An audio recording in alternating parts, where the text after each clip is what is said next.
Hello guys, this is the ore reserve estimation iron ore and it's a hematite Fe2O3. It's an example. Yesterday we did calculate the 10 holes borehole data, and then we calculated all samples and everything from the sampling, and then we calculate the tonnage of our ore body and of the hematite below the earth surface and the average height also. So what it is, in this one it's called the block mining. Sometimes people are little bit confused, like when they say block mining and cut off grade and everything. So here is when you draw the 3D animation, like in three direction, x, y and z.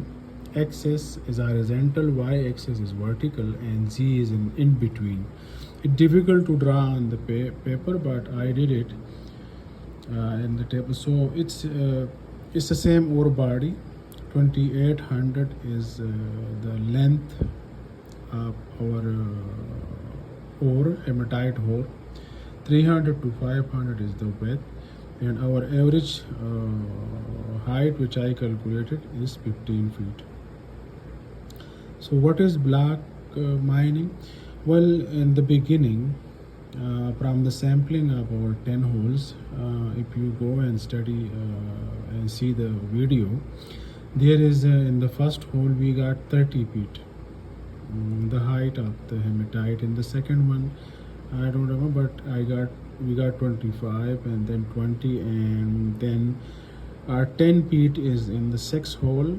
We got 10 feet, and the same is let's assume that in block A, the grade of the iron or hematite is good, and there is a less overburden. So what we do in mining, that when we doing development for the open pit mining, this is like the overburden is 50 to 60 feet. This is called overburden. So what we do mining to produce some production along with the development.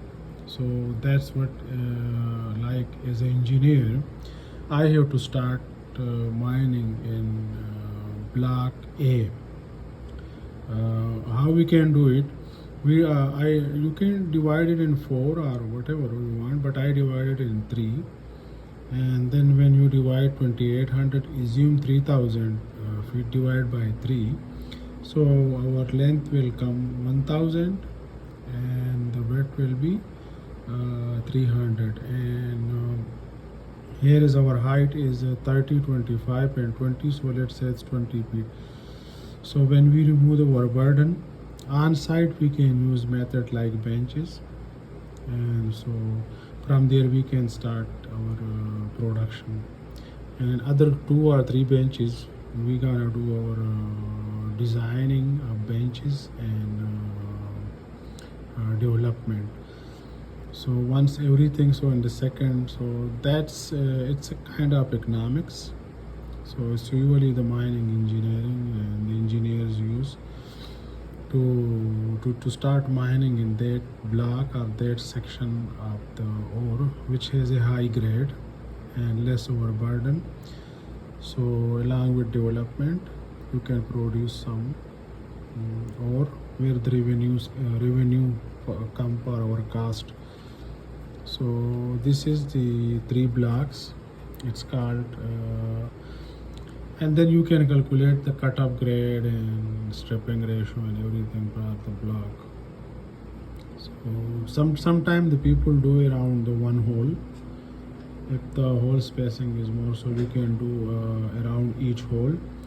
And in this case, the overburden is not too much, so it can be easily done by surface mining. And it's a metallic ore for gold, iron, copper, zinc. Metallic ore body, usually it's hard. So it's another thing, and another lecture I will give you better understanding and better idea about how we can do the after mining. We can we gonna go to crush, need a crushing plant and then grinding, and then mineral processing plant to upgrade the ore. And after that, when everything is done and the ore is upgraded, the waste is removed from the ore, and then we send it to the smelter where the iron is separated. So I hope you got the idea about block mining. So then block mining like cut upgrade, and it's not like overall massive mining. It's they do block by block mining where they can remove the overburden and do production of ore also. So along with expenditure, they can get revenue from the production. So it's a kind of mining economics, and this is the idea, and it's called block mining surface.